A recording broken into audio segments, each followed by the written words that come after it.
با نام و یاد خدا و با سلام و عرض ادب خدمت مردم عزیز میهنم. سارا حبیبی هستم، کاندیدای مجلس 12 با کد انتخاباتی 3329، مهندس اجرایی، صنعتگر و کارآفرین. به طور خلاصه در یک کلیپ اهدافم رو دسته‌بندی کردم، اما در این ویدیو به طور جداگانه بیانیه‌ای با 7 راهکار برای مبارزه با مفاسد اقتصادی ارائه دادم. متن بیانیه بدین صورت است: بسم الله الرحمن الرحیم. کشورم ایران با وجود ذخایر و ثروت‌های خدادادی فراوان و تلاش مردمان پاکنهادش برای سربلندی آن، دیر زمانی است که عرصه تاخت و تاز دزدانی شده که خودخواهانه به غارت اموال مردم پرداختند و علی‌رغم تلاش مسئولان پاکدست به دلیل وجود خلاهای امنیتی، نظارتی و عملیاتی همچنان به چپاول مردم این سرزمین مشغولند.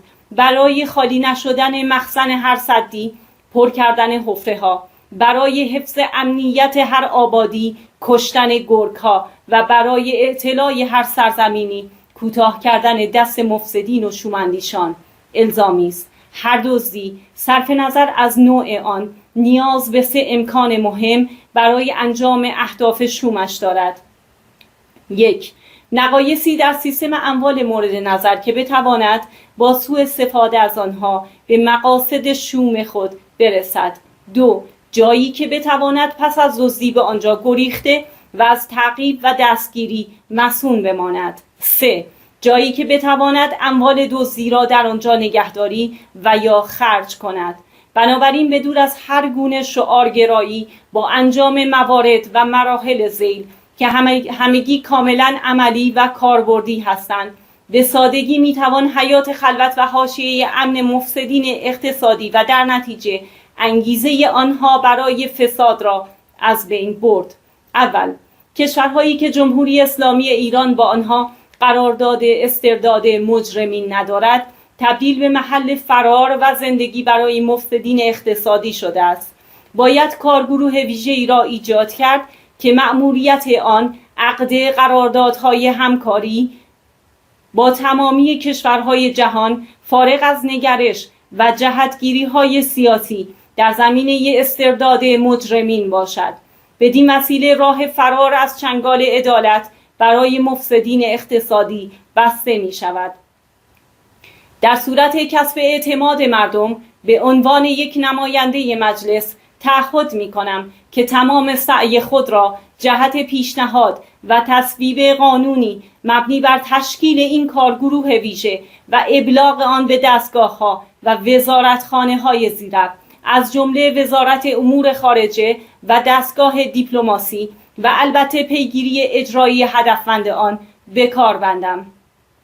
دوم، مفسدین اقتصادی سرمایه‌های غارت شده از مردم را در کشورهایی که دارای قرارداد همکاری قضایی با جمهوری اسلامی ایران نیستند سرمایه گذاری و خرج می کنند. باید کارگروه ویژه‌ای را ایجاد کرد که مأموریت آن عقد قراردادهای همکاری با تمامی کشورهای جهان فارغ از نگرش و جهتگیری‌های سیاسی جهت ایجاد تضمین بر اجرای احکام قضایی صادره توسط مراجع قضایی جمهوری اسلامی ایران برای توقیف اموال نامشروع و انسداد حساب‌های بانکی مربوطه در آن کشورها باشد. بدین وسیله حیات خلوت و حاشیه امن برای انتقال اموال نامشروع مفسدین اقتصادی از بین می رود. در صورت کسب اعتماد مردم به عنوان یک نماینده مجلس تعهد می کنم که تمام سعی خود را جهت پیشنهاد و تصویب قانونی مبنی بر تشکیل این کارگروه ویژه و ابلاغ آن به دستگاه‌ها و وزارتخانه‌های زیرک از جمله دستگاه‌های دیپلماسی، قضایی، بانکی و البته پیگیری اجرای هدفمند آن به کار بندم. سوم، در صورت پیوستن بانک‌های جمهوری اسلامی ایران به سیستم بانکداری جهانی علیرغم ایجاد منافع و تسهیلات فراوان برای مردم، به ویژه فعالان اقتصادی، در انجام معاملات و انتقال وجوه، روند جریان انتقال پول توسط اشخاص حقیقی و حقوقی و فرایند گردش مالی ایشان به صورت شفاف روشن گردیده و به سادگی تحت کنترل و مانیتورینگ دستگاه‌های زیربط اعم از بانک مرکزی و سایر نهادهای نظارتی قرار می‌گیرد. بنابراین اولا از آنجا که شروع به اقدام برای هر نیت سوئی جهت تحصیل مال نامشروع با کنترل جریان نقدینگی و انتقالات پولی به سهولت قابل پیش بینی و پیشگیری است، وجود چنین سامانه نظارتی عملاً امکان هر گونه مانور متقلبانه را از شومندیشان سلب می‌کند. ثانیاً با فرض موفقیت ایشان در انجام نیات پلیدشان، مسیر و فرایند انتقال پولهای کثیف به راحتی قابل رهگیری و استرداد خواهد بود. در صورت کسب رضایت مردم به عنوان یک نماینده مجلس تعهد می‌کنم که تمام سعی خود را جهت پیوستن بانک‌های ایرانی به سیستم بانکداری جهانی، حداقل در مقیاس غیر حکومتی، برای بستن راه‌های فرار ناشی از خلاهای بانکی موجود به روی سودجویان و مفسدین اقتصادی به کار بندم. چهارم، با بررسی اسناد گمرکی، ثبتی، بیمه‌ای، مالیاتی، بانکی و حمل و نقل به سادگی میتوان به جزئیات معاملات انجام شده فیما بین فعالان اقتصادی ایرانی و طرفهای خارجی ایشان پی برد. هیچ شرکت خارجی حاضر به درج ارقام بالاتر از اعداد واقعی در قراردادها ولو به درخواست طرف مقابل نیست، چرا که در این صورت باید مالیات بیشتری به دولت متبوعش بپردازد. حتم و کیفیت محموله‌های مبادلاتی در اسناد گمرکی کشورها و سازمان‌های نظارتی بیمه که اکثراً جهانی هستند کاملاً مشخص است. مبالغ مبادله شده در اسناد بانکی کشورهای طرف معامله حداقل از لحاظ سقفی قابل اعتماد و استناد است. حتی اعتبار سنجی شرکت‌های طرف معامله فعالان اقتصادی ایرانی و تشخیص سوری یا واقعی بودن آنها قابل انجام است.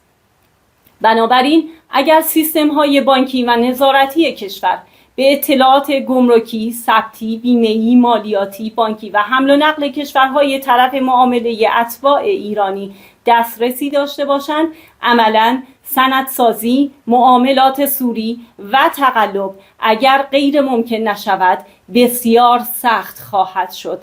بدیهی است که کشورهای طرف معامله نیز علاقه‌مند به اعتبار سنجی تجار ایرانی فعال در آن کشورها از طریق دسترسی به اطلاعات مذکور در مورد ایشان می باشد.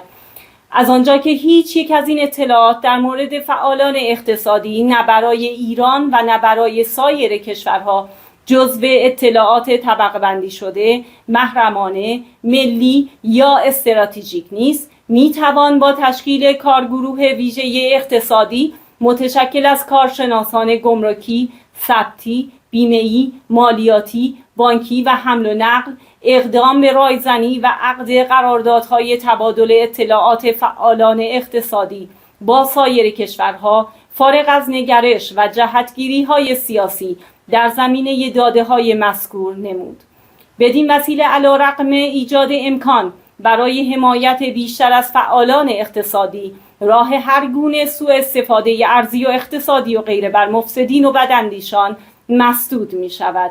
در صورت کسب اعتماد مردم تعهد می کنم که تمام سعی خود را جهت پیشنهاد و تصویب قانونی مبنی بر تشکیل این کارگروه ویژه و ابلاغ آن به دستگاه‌ها و وزارتخانه‌های زیربط از جمله دستگاه‌های دیپلماسی، بانکی، دارایی، ثبتی و غیره و البته پیگیری اجرایی هدفمند آن به کار بندم. پنجم، در حال حاضر هیچ بانک مورد اعتمادی در مورد اتباع ایرانی چند تابعیتی وجود ندارد، در صورتی که فهرست کشورهای صادرکننده اقامت و تابعیت برای ایرانیان در سوابق هر ایرانی ثبت گردد و مشخص شود که هر ایرانی از چه کشورهایی اقامت و تابعیت اخذ نموده است، تعقیب، دستگیری و استرداد مفسدین اقتصادی در کشورهای مقصد قابل انجام خواهد بود.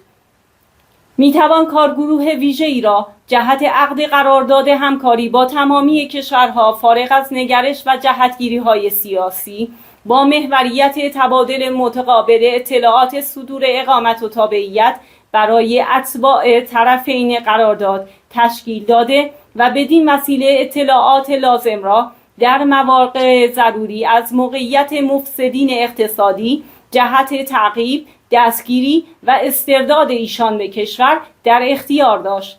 در صورت کسب اعتماد مردم به عنوان نماینده مجلس تعهد می‌کنم که تمامی سعی خود را جهت پیشنهاد و تصویب قانونی مبنی بر تشکیل این کارگروه ویژه و ابلاغ آن به دستگاه‌ها و وزارتخانه‌های زیرربطه از جمله دستگاه‌های دیپلماسی و ثبتی و البته پیگیری اجرایی هدفمند آن به کار بندم. ششم، اگر همکاری رابطین، واسطه‌ها، وکلا و مشاورین نباشد، یک فرد به تنهایی قادر به ایجاد رانت و غارت اموال مردم نخواهد بود. بنابراین حذف مسئولیت قضایی برای این افراد و هر کس که در تحصیل و انتقال مال نامشروع با مفسدین اقتصادی همکاری می کند و ایجاد شرایط محاکمه افراد مذکور به اتهام معاونت در جرم، وضع قوانین تضامنی و تشدید مجازات‌های موجود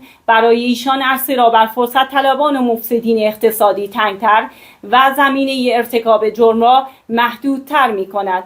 در صورت کسب اعتماد مردم به عنوان نماینده مجلس تعهد می کنم که تمام سعی خود را جهت پیشنهاد، تصویب و اصلاح قوانین به منظور رفع نواقص و خلأهای قضایی در این زمینه و تعریف قوانین ناظر بر تحلیل عملیات متقلبانه و معاونت در آن و ابلاغ آن به دستگاه‌های امنیتی و قضایی کشور و البته پیگیری اجرای هدفمند آن به کار بندم. هفتم، با توجه به اینکه غارت اموال مردم باعث بروز اختلال در معیشت مردم و ایجاد مفسده در کشور می‌گردد، باید قوانین موجود در زمینه مفاسد اقتصادی اصلاح گردیده و مرتکبین آن به عنوان مفسد فی الارض محاکمه و مشمول مجازات‌های مربوط به این جرم اما از سلب حیات و یا حبس‌های تعزیری درجه 1 گردد تا مجازات برخی موجب عبرت برخی دیگر و ایجاد وضعیت بازدارندگی از جرم گردد.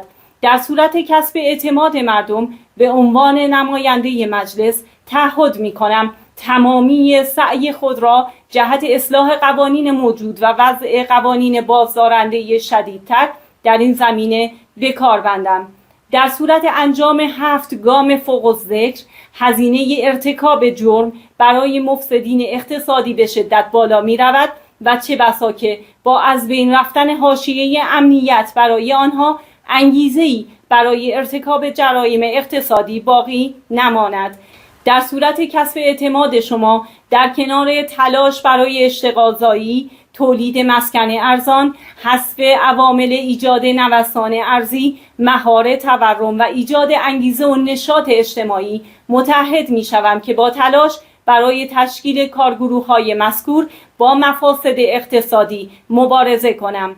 من یک مهندس، صنعتگر و کارآفرین هستم و به هیچ جناح، دسته و گروهی هم تعلق ندارم. به معنی واقعی و کامل کلمه من یک نماینده مستقل مردمی با اهداف و برنامه‌های عملی و روشن هستم و سرمایه و آورده من برای ورود به این عرصه سالها تحمل و تجربه کمبودها و نابرابری‌های اجتماعی در زندگی به عنوان عضوی از طبقه متوسط جامعه انگیزه‌ای قوی و اراده‌ای محکم برای ایجاد تغییر و بهبود اوضاع دانش، شجاعت، نیروی جوانی و تعهد به سرزمینی است که عاشقانه دوستش دارم. اگر شما به عنوان صاحبان رأی می خواهید که این داوطلب خدمتگزاری را برای جنگیدن در راه رسیدن به حقوقتان استخدام کنید، این ویدیو را با دیگران به اشتراک گذاشته و منتشر کنید. خدا شاهد است و شما هم شاهد باشید که با وجود دستهای خالیم تلاش خود را برای ایجاد تغییر و خدمت به مردمم به کار بستم. الباقی با شما.